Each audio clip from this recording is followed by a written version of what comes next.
6절에서 11절까지의 말씀 우리 한 절씩 교독하시겠습니다.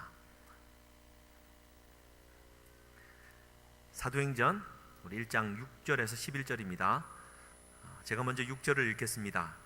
그들이 모였을 때에 예수께 여쭈어 이르되 주께서 이스라엘 나라를 회복하심이 이때니이까 하니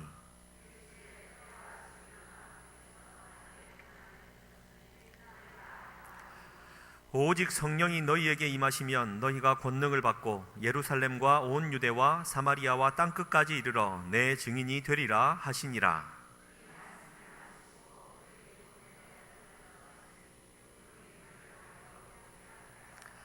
올라가실 때에 제자들이 자세히 하늘을 쳐다보고 있는데 흰옷 입은 두 사람이 그들 곁에 서서 이르되 갈릴리 사람들아 어찌하여 서서 하늘을 쳐다보느냐. 너희 가운데서 하늘로 올려지신 이 예수는 하늘로 가심을 본 그대로 오시리라 하였느니라. 아멘. 오늘 이 말씀 의지해서 너희가 알 바 아니오, 너희가 알 바 아니오라는 제목으로 하나님 은혜 나누겠습니다. 하나님 은혜 나누기 전에 광고를 빠뜨렸습니다. 광고 잠깐 드리겠습니다. 우리 담임 목사님하고 우리 남경석 목사님은 지금 중국 상해에 가 계시고요. 금요일 저녁에 도착할 예정이십니다. 우리 함께 기도해 주시기를 부탁드립니다. 기도와 전도 대행진 모두 참여해 주시기를 다시 한번 부탁드립니다. 주일날 광고 드렸는데요. 아직도 저기 보시면 온도가 안 올라갔습니다. 안 올라간 이유가 있겠죠. 올릴 수가 없습니다. 그렇게 강조를 했는데도 또 동그라미 맞춰서 내신 분이 계십니다. 물론 이해합니다. 그런 걸 조금 더 감안해서 일괄된 기준을 가지고 좀 하려고 이제 노력하고 있으니까요. 기억해 주시고 이번 아무것도 아닌 거니까 그냥 아무렇지 않게 생각하지 마시고요. 꼭 한 주에 한 번씩은 그냥 출석 체크하는 마음으로 꼭 내주시기를 부탁드립니다. 우리 가정 리더들분과 예비 리더분들도요, 가정 식구들에게 했느냐 확인 한번 하시고, 이 전도 기도 대행진 하는 목적은 그러니까 예배 한 번 참석하던 분은 한 번만 더 참석하자는 거고요. 평소에 기도 10분씩 하던 분들은 5분씩만 더 하자라는 취지고요. 그 말씀 읊조리기는 말씀 잊고 살아가는 분들이 그래도 조금은 짬을 내어서 말씀을 기억하며 살아가다라는 취지입니다. 이해하시겠죠? 마을별로 경쟁이 붙어갖고 선물 많이 주고 이번에 선물은 많이 드릴 예정입니다만 그래도 좀 많이 참석했으면 좋겠습니다. 제 마음 같아서는요, 많이 참석하는 마을에 선물 제일 많이 주고 그 다음 온도 높은 마을 주고, 이건 제 마음입니다. 그러니까 마음을 이해하시겠죠? 모두가 함께하는 이 행사가 되었으면 좋겠습니다. 할렐루야. 우리 전교인 가을 대운동회가 돌아오는 주일입니다. 후원품과 후원금이 계속해서 우리 자원하는 마음으로 가져다 주고 계십니다. 참 감사합니다. 마음 같아서는 조금만 더 힘을 써주시면 풍성할 것 같습니다. 지금도 풍성한데요.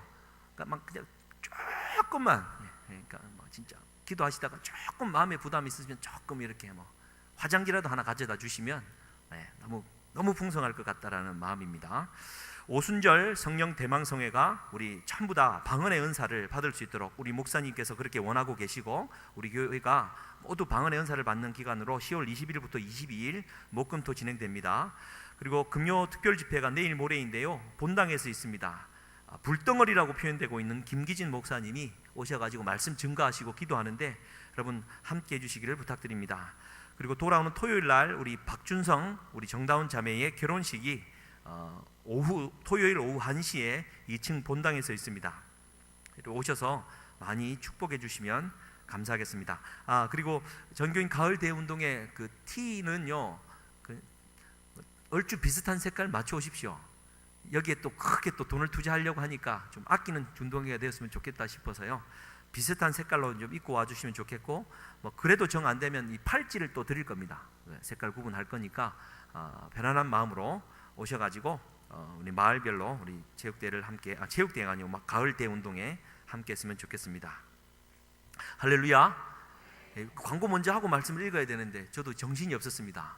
왜냐하면 오늘 태풍이 지나갔습니다. 이렇게 언제 지나갔느냐는 갑자기 이렇게 맑아지는 날씨를 보면서 참 깜짝 놀랐는데요. 괜찮으셨습니까? 혹시 지붕이 날아가거나 유리창이 깨졌거나 작은 피해 사례들이 있으면 작은 일이라도 교회에 좀 알려주십시오. 내가 이랬다라는 게 아니라 그래야지 우리가 좀 더 기도할 수 있고 좀 소통이 되는 거니까요. 함께 할렐루야. 주님의 이름으로 축복합니다.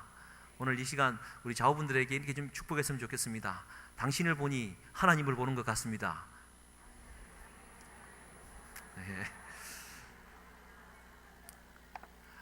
또 한 번 더 인사했으면 좋겠습니다. 나를 보니 하나님을 보는 것 같지요.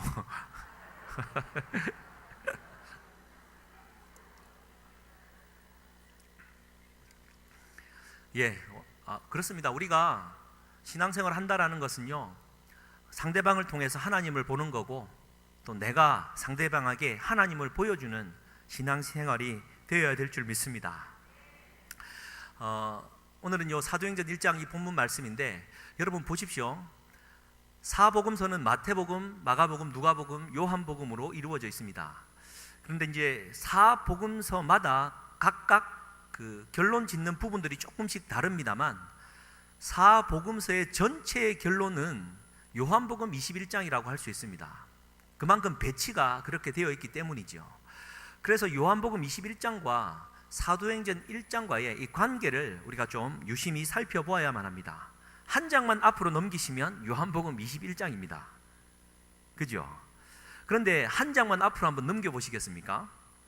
요한복음 21장의 24절, 25절은 요한이 이제 요한복음을 마무리 지으면서 마무리 인사를 하는 겁니다.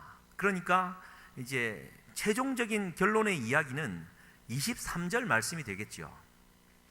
그런데 이제 앞선 15절부터 잠깐 보시면 예수님이 부활하시고 베드로에게 오셔가지고 3번 부인하고 낙담에 있는 베드로에게 요한의 아들 시몬아, 네가 나를 사랑하느냐?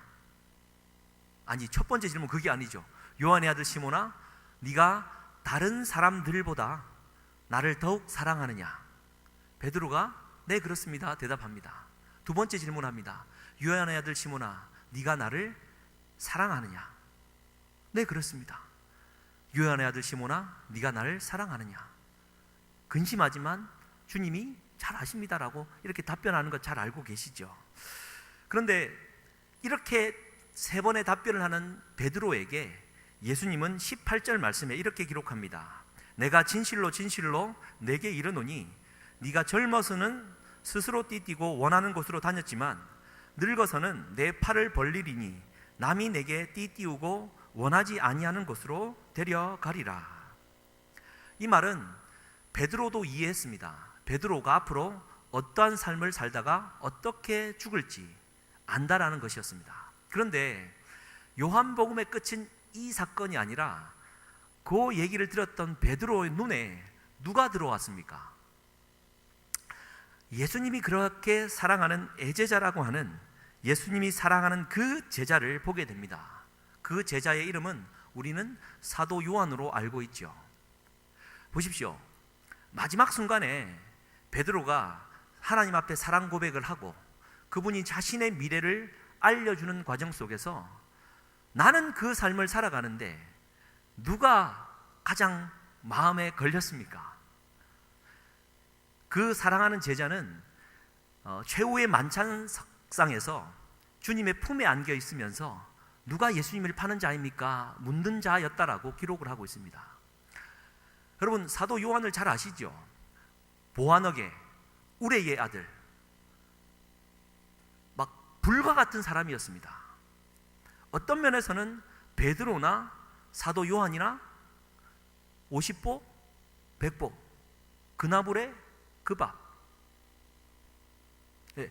그런 자인데 수제자인 베드로인 나보다 아니 어느 순간인가 이 사도 요한은 온유한 사람으로 정말 사랑이 많은 자로 변해 있었고 마지막 순간에는 예수님의 품에 안겨 있으면서 본인보다 훨씬 더 큰 수제자격의 자리에 나와 있는 겁니다. 그러니 베드로의 마지막 순간에 주님께 질문하죠. 주님, 사랑하시는 저 제자는 어떻게 되겠습니까? 라고 질문을 합니다. 그때 예수님이 말씀하시죠. 22절 말씀입니다. 21절에 한번 보십시오. 이에 베드로가 그를 보고 예수께 여짜오되 주님, 이 사람은 어떻게 되겠사옵나이까? 22절 같이 한번 읽겠습니다. 시작. 예수께서 이르시되 내가 올 때까지 그를 머물고 하고자 할지라도 내게 무슨 상관이냐? 너는 나를 따르라 하시니. 23절도 한번 읽겠습니다. 시작. 이 말씀이 형제들에게 나가서 그 제자는 죽지 아니하겠다 하였으나 예수의 말씀은 그가 죽지 않겠다 하신 것이 아니라 내가 올 때까지 그를 머물게 하고자 할지라도 내게 무슨 상관이냐 하신 것이더라. 아멘. 여러분, 사복음서의 전체적인 결론에 해당한다라는 이 요한복음의 끝이 이렇게 애매하게 끝나버립니다. 베드로가 자기보다 앞서 있다라고 생각하는 사도 요한의 끝이 어떻게 되었습니까? 라고 되겠습니까? 질문하자 무슨 상관이냐? 너는 나를 따르라 라는 얘기를 하는 것으로 끝나버립니다. 보십시오. 제자들이 예수님 말입니다. 만약 내가 다시 올 때까지 그가 살아 있도록 내가 내어둔다 할지라도 그게 네랑 무슨 상관이 있느냐라는 얘기입니다. 그러니까 제자들은 이 말을 듣고 예수님이 사랑하시던 그 제자는 죽지 않고 살려두겠다 하더라. 우리는 다 죽어도 그 사람만은 살려두겠다 하더라. 헛소문을 퍼뜨리고 있는 장면이 지금 요한복음의 결론인 것이죠. 그래놓고 놓고는 이 오해를 주님이 좀 풀어주셔야만 되는데 풀지도 않고 그냥 요한복음은 끝이 나버립니다. 사랑하는 성도님들, 이 요한복음의 마무리가 주는 메시지가 있지 않습니까? 우리는 숨을 거두는 그날까지 비교하며 살아가는 이 악한 본성이 있는 자임을 우리가 깨달았으면 좋겠습니다. 나는 이렇게 살아가는데 예수 믿고 요 정도 살았는데 아니 저 사람은 왜 저렇느냐? 주님, 저 사람은 어떻게 되겠습니까? 질문하는 것이 우리의 신앙의 그 끝자락에 가면 던지는 본질 아니겠습니까? 그런데 이 똑같은 패턴이요, 이 사도행전 1장에도 등장하고 있는 겁니다. 오히려 사도행전 1장에서 예수님은 여기에 대한 답변을 우리에게 주고 있습니다. 보십시오. 예수님이 지난주 수요일날 살폈듯이 첫 번째 던진 말씀은 이것입니다. 예루살렘을 떠나지 말고 약속한 것을 기다리라. 이제 몇 날이 못 되어 성령으로 세례를 받을 것이다라고 말씀을 하십니다. 그러자 오늘 이제 한 장 다시 한번 돌아오시면 6절 말씀에 이제 제자들과 한 무리들이 예수님께 다시 물어봅니다. 주님, 이스라엘 나라를 회복하심이 바로 이때입니까? 라고 질문을 합니다. 그러니까 주님께서 약속하신 성령이 임하면 지금 우리가 정치적으로 억압당하고 있는 로마로부터 독립할 수 있는 때임을 믿었고 바로 그때가 성령이 임하는 때이냐라고 질문을 하고 있는 겁니다. 여기에서 6절 말씀에 보면 예수께 여쭈어라는 표현이 있는데요, 이 헬라어에는 독특한 문법이 있는데 미완료 형태에 있습니다. 미완료. 이 말은 그 행위가 끊임없이 반복된다라는 겁니다. 그러니까 예수님이 부활하시고는 이제 큰 역사를 이루실 것이고 이스라엘 나라에 독립이 이루어질 텐데 도대체 언제입니까? 도대체 그때가 언제입니까? 끊임없이 질문했다라는 겁니다. 그렇게 질문한 끝에 7절 말씀에 예수님이 이렇게 말씀하십니다. 이거 같이 한번 읽겠습니다. 시작. 이르시되 때와 시기는 아버지께서 자기 권한에 두셨으니 너희가 알 바 아니요. 이 말씀을 한번 보시면 때라는 말은 여러분 잘 아시는 크로노스라는 단어입니다. 물리적인 시간이죠. 처음 있으면 끝이 있습니다. 내가 태어나면 반드시 죽는 시간이 있는 물리적인 시간을 크로노스, 때라고 표현합니다. 뒤에 있는 시기라는 말은 여러분 잘 아시는 카이로스라는 단어입니다. 이것은 하나님의 특별한 때를 가리키는 단어이지요. 그러니까 보십시오. 때와 시기, 하나님의 크로노스와 카이로스가 교차하는 이러한 시기는 너희가 아버지께서 자기 권한에 두셨으니 너희가 알 바가 아니다 라고 우리에게 알려주고 있는 겁니다. 그러면 우리는 뭘 알아야만 되는 겁니까? 라는 질문 앞에 사도행전 1장 8절 말씀이 우리에게 주어진 것입니다. 같이 한번 읽겠습니다. 시작. 오직 성령이 너희에게 임하시면 너희가 권능을 받고 예루살렘과 온 유대와 사마리아와 땅끝까지 이르러 내 증인이 되리라 하시니라. 할렐루야. 우리가 알아야 되는 것은요, 주의 성령이 임하면 내가 성령 충만함을 받고 주어진 내 삶의 자리에서 예루살렘을, 사마리아 땅을, 땅끝을 주의 나라로 만드는, 주의 복음의 증거자가 되는 일에 최선을 다하며 살아가면 된다라는 것입니다. 그런데 우리 인간의 본성이라는 것이 어떻습니까? 저 사람은 왜 저렇습니까? 저 사람은 기도를 저렇게 많이 하는데 왜 신앙의 본은 안 됩니까? 왜 저 사람은 저렇게 신앙 좋게 하나님 앞에 울부짖고 살아가는데 가난한 삶을 살 수밖에 없습니까? 끊임없이 던지는 질문이 저 사람은 나와 비교하고 남과 남을 비교하는 신앙 아닙니까? 혹은 하나님께서 하나님의 때 크로노스와 카이로스가 만나는 시간을 우리에게 허락하실 텐데 끊임없이 그 때는 언제이냐고 질문하는 우리 아닙니까? 도대체 우리 교회는 언제 부흥합니까? 언제 부흥합니까? 언제 부흥할까요? 도대체 우리 가정은 언제 이 지긋지긋한 가난에서 돌아섭니까? 도대체 언제쯤이면 내 사랑하는 남편이 주님께로 돌아옵니까? 도대체 언제쯤이면 사랑하는 내 아들, 딸들이 주님 앞에 돌아옵니까? 우리는 그 때를 알기를 원하죠. 그런데 주님은 뭐라고 말씀하십니까? 때와 시기는 너희가 알 바가 아니다. 오직 성령이 너희에게 임하시면 너희가 권능을 받고 예루살렘과 온 유대와 사마리아와 땅끝까지 이르러 내 증인된 삶을 살아가면 된다라는 것을 우리에게 가르쳐 주고 있는 것입니다. 할렐루야. 그러니까 신앙생활 하시면서도요, 한 방에 끝을 내려고 하지 마십시오. 그러니 자꾸 점집이 생기는 것 아닙니까? 내 미래를 알고 싶거든요. 빨리 좀 알고 싶거든요. 언제쯤 나의 이 형편이 풀리는지 빨리 알고 싶거든요. 점집 찾아가지 마시고 저를 찾아오시기를 바랍니다. 제가 웬만하면 좀 땡겨서 점을 쳐드리겠습니다. 누구나 할 수 있는 일이거든요. 이게 인간의 욕구를 팔아먹는 이 시대의 악함 아니겠습니까?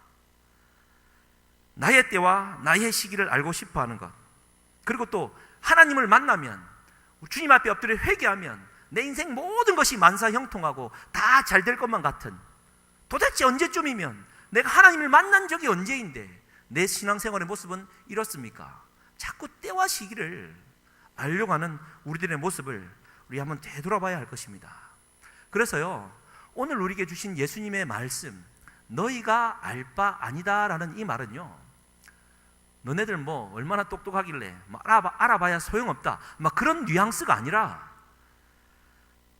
자신의 한계를 철저하게 인정하고 주어진 삶의 자리에서 그 관계를 아름답게 만들어 나가는 것, 곧 사도행전 1장 8절의 말씀의 삶을 살아가는 것이 너희가 알아야 되는 진리임을 우리에게 가르쳐 주고 있습니다.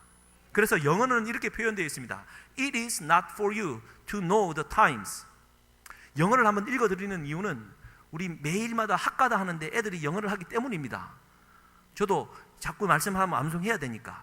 It is not for you to know the times. 그 때를 아는 것은 너희 것이 아니다. 더 정확하지요. 그 때와 시기를 아는 것은 너희 것이 아니다. 누구 것입니까? 하나님의 것이다. 그러므로 끊임없이 남과 비교하고 그런 삶에서 벗어나 한계를 인정하고 주님의 명령에 충실한 증인된 삶을 살아가는 저와 우리가 될 수 있기를 주님의 이름으로 간절히 축복합니다.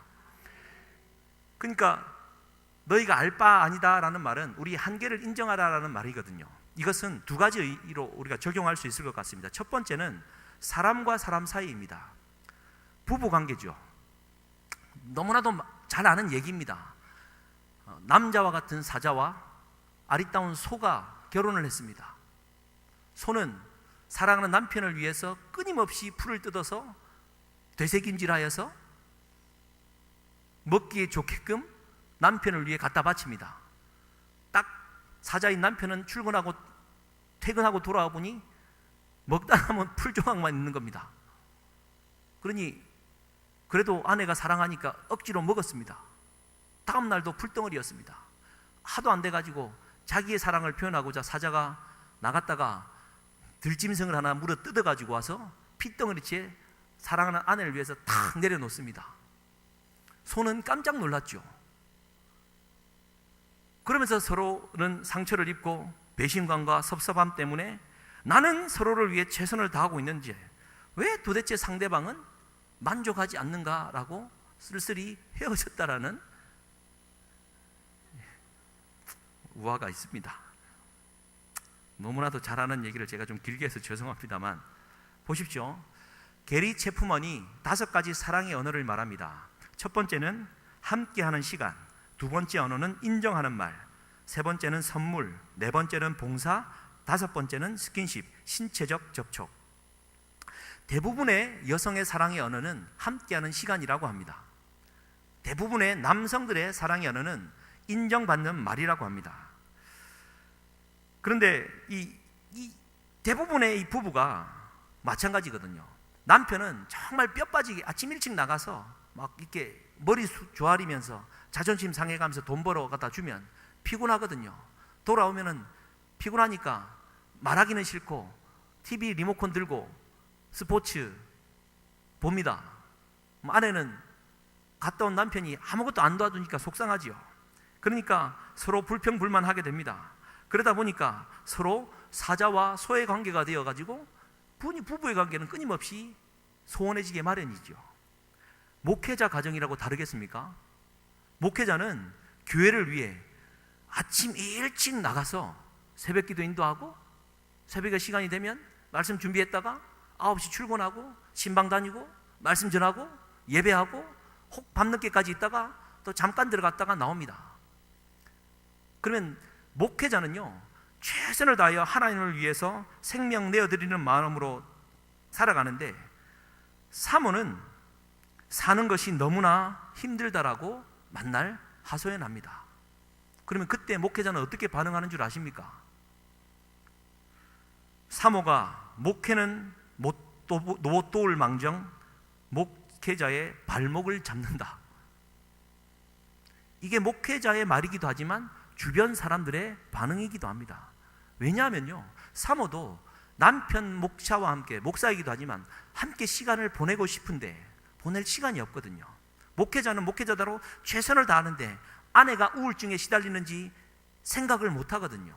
그러니 목회자 가정도 이혼하는 가정이 오늘날 생겨나고 있음을 우리가 또 보게 됩니다. 이거는 실제 있었던 사건인데요. 한 10년 차 맞벌이 부부가 2달째 각방을 쓰고 있는 사이에 이 전문 상담사에게 상담을 왔답니다. 교육 문제 때문에 크게 싸운 뒤에 이 집은 좀 이상하죠. 남편이 집을 나갔습니다. 그 남편이 집을 나가서는 하는 얘기가 아내의 끝없는 불평불만을 이제 들어주기에 지쳤다고 말하는 겁니다. 아내는 육아에는 전혀 관심 없고 친구들과 술 먹기에 바쁘고 친정에는 전화 한 통 안 하면서 시댁에는 효자 노릇하려는 남편을 정말 꼴도 보기도 싫다, 화가 난다라고 화소연을 하는 겁니다. 사랑하는 성도님들, 여러분의 가정은 평안하십니까? 여러분의 가정은 얘기는 아닙니까?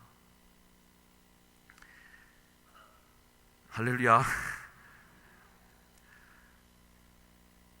대부분의 남편들은요, 아내가 나름대로 나는 열심히 충실히 일을 하고 있는데 남편을 가장으로서 인정해 주지 않는다라고 불만하고요. 아내는 남편이 별로 도와주는 것은 없으면서 대접만 받으려고 한다라고 불만한다라는 겁니다. 여러분 보십시오. 뭐가 문제입니까? 결국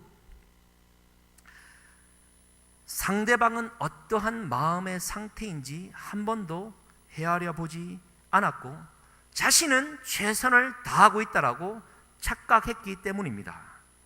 본인이 힘드니까 상대방이 힘든 것은 결국 오늘 말씀대로 내 알 바 아니다 라며 상대방을 생각하는데 그 문제가 있는 것입니다. 하나님의 말씀에는 내가 알 수 없는 영역이 있다. 너희가 알 바가 아니다라는 것은 내가 모를 수 있는 영역이 있다라는 것을 인정하라. 너가 한계 지어진 자다라는 것을 우리에게 가르쳐주는 말 아니겠습니까? 폴 트루니에 위대한 심리학자죠. 참된 사랑이란 내 마음을 충족시키는 것이 아니라 상대가 홀로 지키고 싶어하는 비밀을 존중해 주는 것이다. 여러분, 제발 우리 사랑하는 우리 남자 집사님들, 우리 장로님들에게 부탁드립니다. 아내가 말을 할 때 그래서 결론이 뭐냐? 말씀하시지 말아주시기를 주님의 이름으로 부탁드립니다. 자꾸 아내가 말을 하는 것은요, 함께 하려는 시간을 가지려는 겁니다. 아내가 불평하고 불만하는 것은요, 해결책을 달라는 것이 아니라 들어달라는 것이고 마음을 공감해 달라는 그 아내의 사랑의 언어가 이 함께하는 시간임을 보고 있는 것 아니겠습니까? 그거 아닙니까? 제가 잘못 진단했습니까? 사랑하는 우리 여자 성도님 여러분, 남편이 리모컨을 들고 막 누르고 있고 아무것도 안 하고 있다고 한숨 쉬거나 불만의 목소리를 내지 마십시오. 자존심과 오기가 생겨갖고 꼼짝도 안 합니다. 그냥 조금 참고 인정해주면 본인이 미안해서라도 돌아섭니다. 남자가 마음이 약하거든요. 이게 뭐냐면은 나의 한계를 인정하고 저 사람의 연약함을 인정할 때 내가 조금 더 희생할 수 있는 마음의 여유가 생기는 것 아니겠습니까?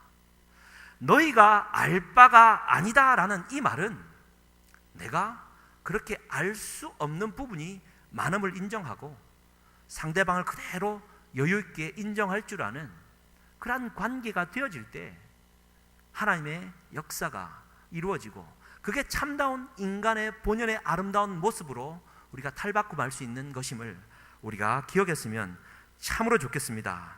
할렐루야.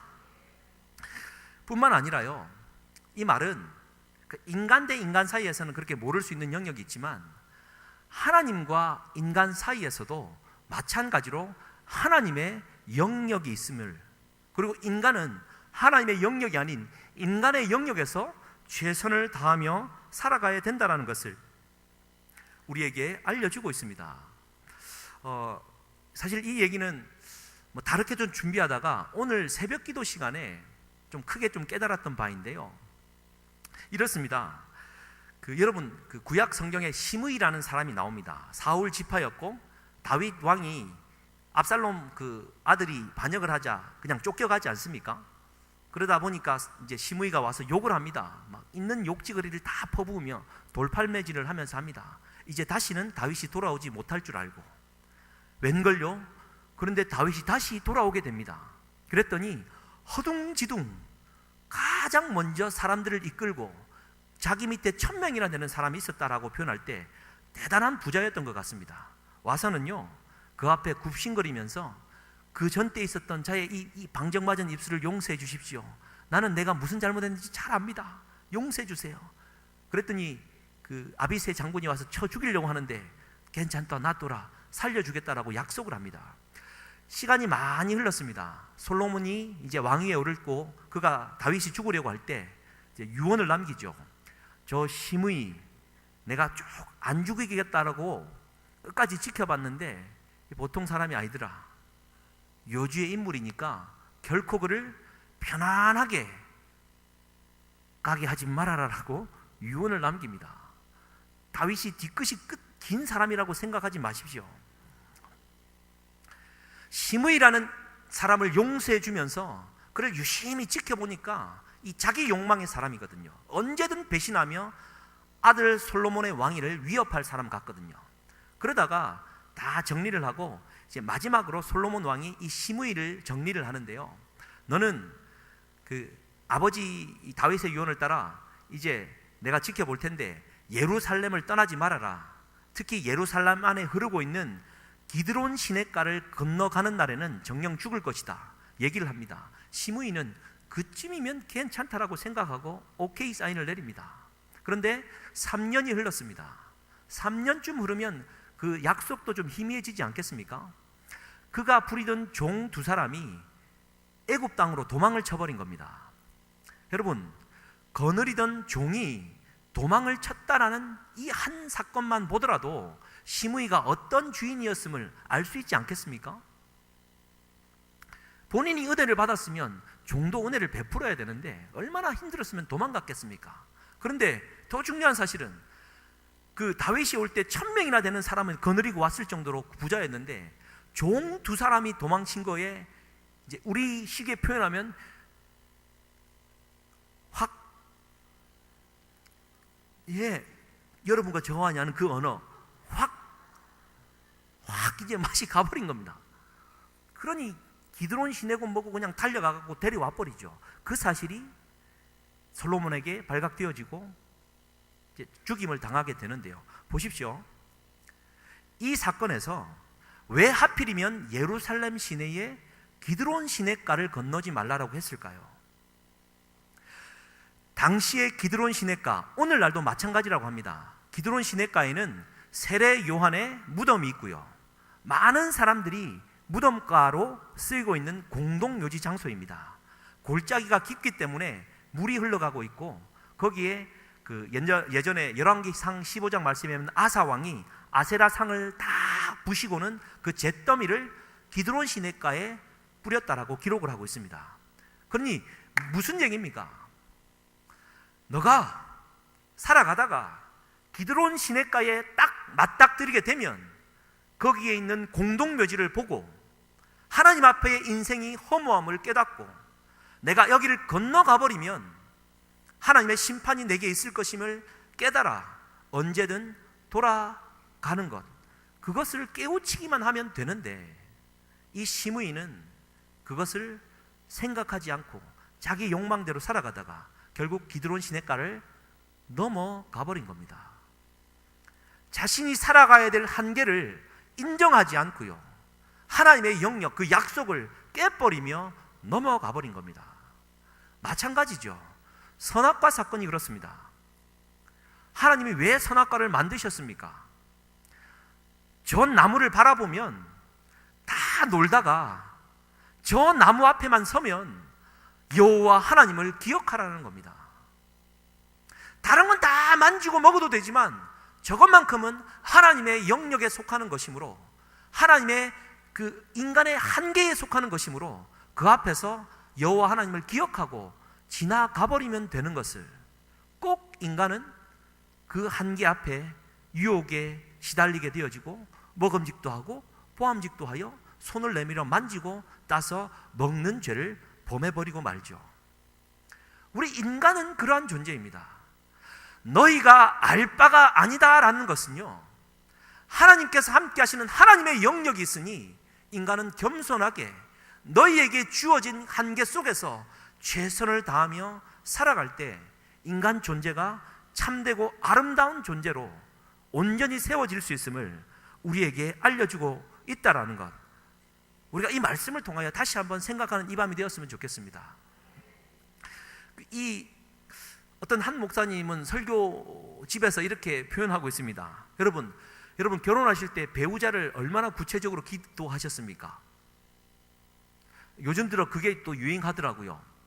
어떠한 정도의 외모와 어느 정도의 학력과 어느 정도의 직업, 뭐 구체적인 조건까지 기도를 해야 얼추 그 비슷하게 만들어진다.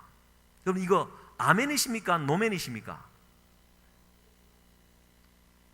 아멘이십니까? 노멘이십니까? 뭐 그냥 저희 어머니도 그렇고 저희 할머니도 그렇더라고. 자다가 눈 떠보니까 저 사람이 내 남편이더라. 뭐 그러시던데. 그 뭐 기도하고 자시고 할 것도 없이 그냥 부모들이 짝지어줘가 떼버린 걸 뭐 어쩌란 말이냐. 물릴 수도 없었다. 뭐 그런 분들 많은데요. 오늘날은 많은 목사님들도 그렇고 청년들에게 배우자를 위해 굉장히 구체적으로 기도하라고 가르치기도 합니다. 그런데 이 부분에 대해서 저 또한 이 목사님의 말에 아멘합니다. 그분의 표현에 의하면 인간이 그렇게 배우자를 위해 구체적으로 기도하는 것은 하나님의 영역을 침범하는, 상관하는 오류를 범하는 것이다. 아무도 안 하시네요. 왜냐하면 그리스도인이란 인생의 주관자 되신 하나님, 주관자는 하나님이심을 믿고 고백하는 사람이기 때문입니다. 하나님은 내 배우자든 내 자식이든 내 친구든 누구나 완전한 완제품을 만들어 가지고 그 사람에게 주지 않으신다라는 겁니다. 원석을 주신다라는 겁니다. 내 자녀도 딱 낳았는데 갑자기 노벨 물리학상을 받을 만한 30살짜리로 딱 나와버리면 얼마나 편합니까? 내가 원하는 대로. 그런데 얘가 어떻게 클지도 모르는 정말 살얼음을 걷는 것 같이 생명과 같은 이 싹이로 우리에게 허락하셔서 이 아이가 커 나가는 과정 속에서, 성장 과정 속에서 하나님의 사람으로 변해가느냐, 어떠한 길을 가느냐 바뀌어버리지 않습니까? 하나님은 우리에게 원석을 주신다라는 겁니다. 그러니 사랑하는 남편을 돌로 생각하시기를 주님의 이름으로 축복합니다. 왜 내가 무슨 죄를 지어서 남편이 이렇습니까? 이런 게 아니라요. 하나님은 그 남편, 그 아내를, 그 자녀를 그에게 맡기셔서 그 원석을 아름답게 조각해 나가시기를 원하시는 겁니다. 할렐루야. 하나님께서는 하나님의 일을 해 나가시면서 우리가 그 일에 동참하는 가운데 우리가 지어진 인간의 한계 속에서 최선을 해 나아가고, 하나님은 하나님의 일을 해 나아갈 때 아름답게 만나는 이 인간의 크로노스와 하나님의 이 카이로스가 만나는 그 대역사가 일어날 수 있다라는 것 아니겠습니까? 할렐루야. 빌립보서 1장 5절에서 6절 이렇게 기록되어 있는데요. 혹시 한번 띄워주시겠습니까? 빌립보서 1장 5절에서 6절 말씀인데 사도 바울은 이렇게 기록하고 있습니다. 같이 한번 읽겠습니다. 시작. 너희가 첫날부터 이제까지 복음을 위한 일에 참여하고 있기 때문이라. 너희 안에서 착한 일을 시작하신 이가 그리스도 예수의 날까지 이루실 줄을 우리는 확신하노라. 결론입니다. 보십시오. 너희 안에서 착한 일을 시작하신 이는 하나님이라는 것이죠. 그리스도의 예수의 날까지 이루실 분도 하나님이라는 겁니다. 하나님은 하나님의 일을 지금도 해 나가고 계십니다. 하나님의 영역이지요. 5절 말씀 다시 한번 돌아와 주십시오. 그래서 너희가 첫날부터 이제까지 복음을 위한 일에 참여하고 있다라고 기록하고 있습니다. 복음을 위해 참여하고 있다.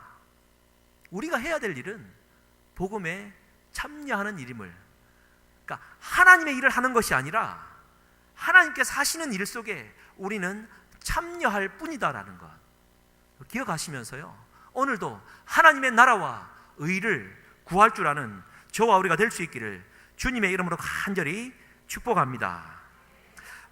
요 두 사람만 소개하고 말씀을 좀 마무리하겠습니다.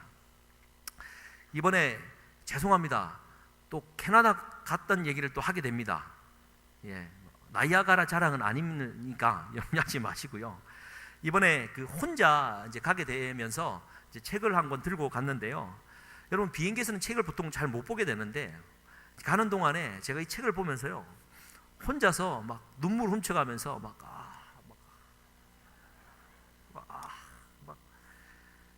보다가 감동하고 울고 막 혼자서 그러면서 갔는데 이 책이 뭐냐면은 숨결이 바람될 때라는 이 폴 칼라틴이라는 36세로 외과 의사로 살아가다가 36세의 나이에 마지막 이제 죽음을 이루면서 이 책 한 권 남기고 죽은 사람의 이야기입니다. 77년생이고요.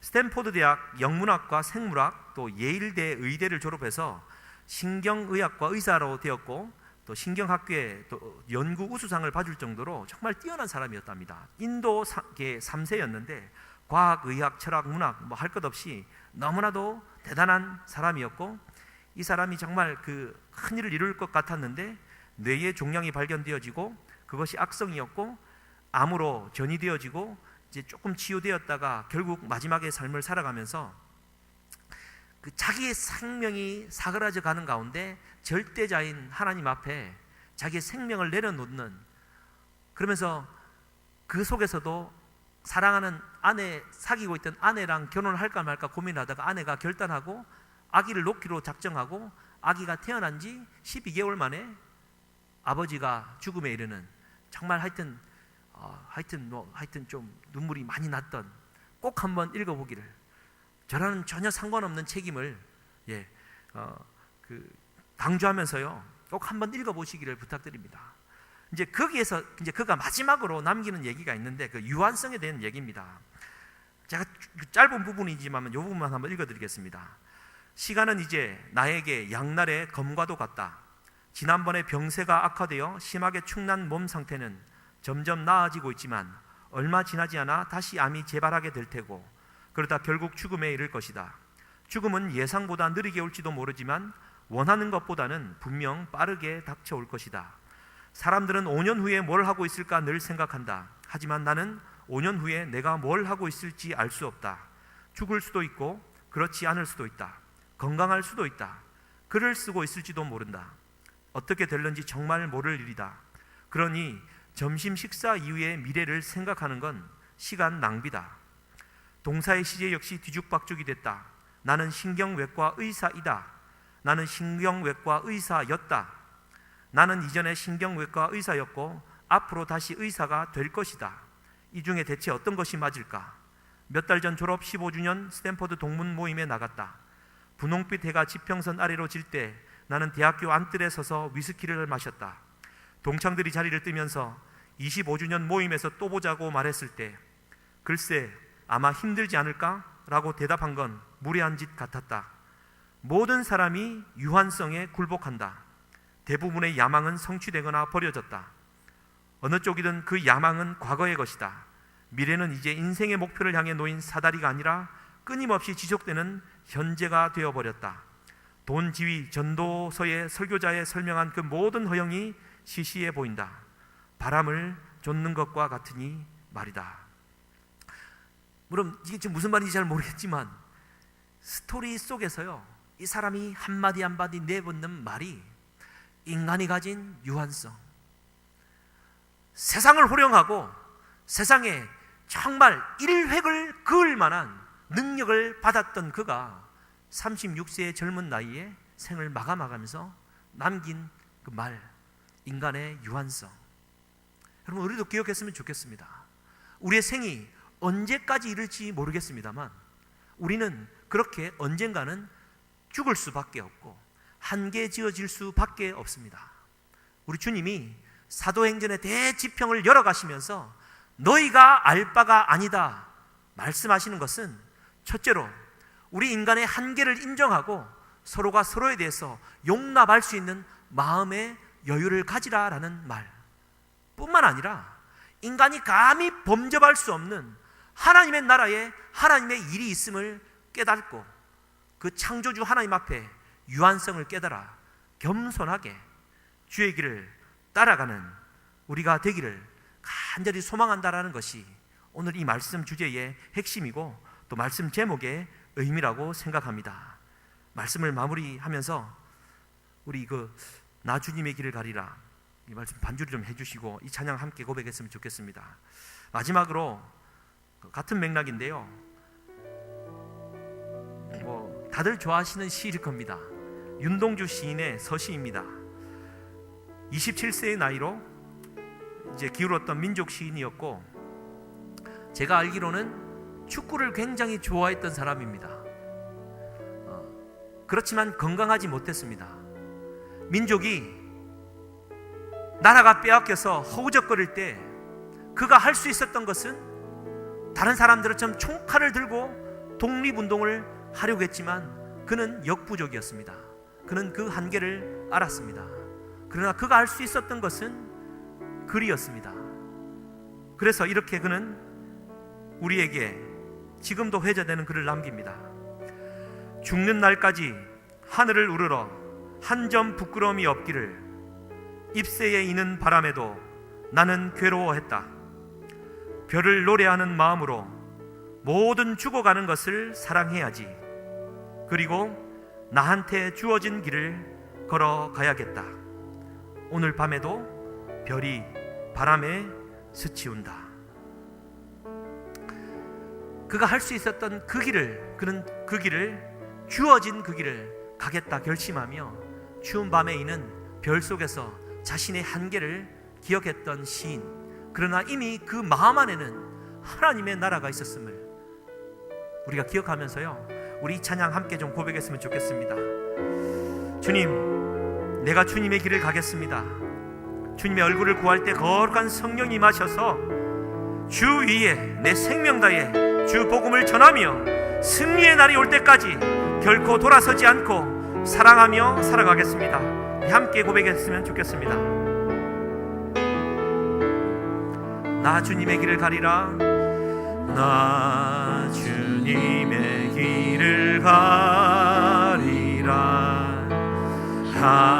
하늘의 부르심 따라서 주님의 얼굴을 구할 때 거룩한 성령 임하시네. 물과 피를 쏟으신 하나님의 어린 양, 주님 사랑합니다. 오 주여 나를 보내소서. 주 위에 살리라. 주 따라가리라.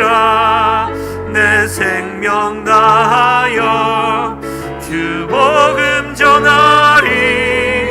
곧 승리하리라. 그날은 오리라.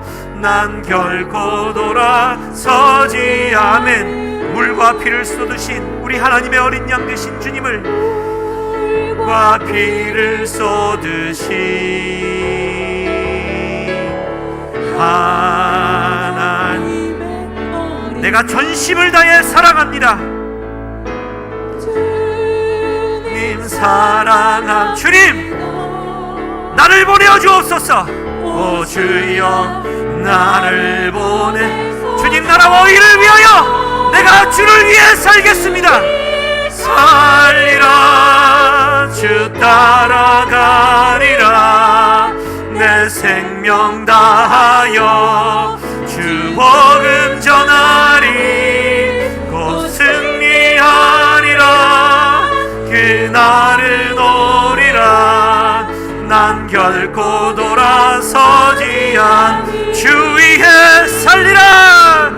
주 위에 살리라. 주 따라가리라. 내 생명 다하여 주 복음 전하리. 곧 승리하리라. 그날은 오리라.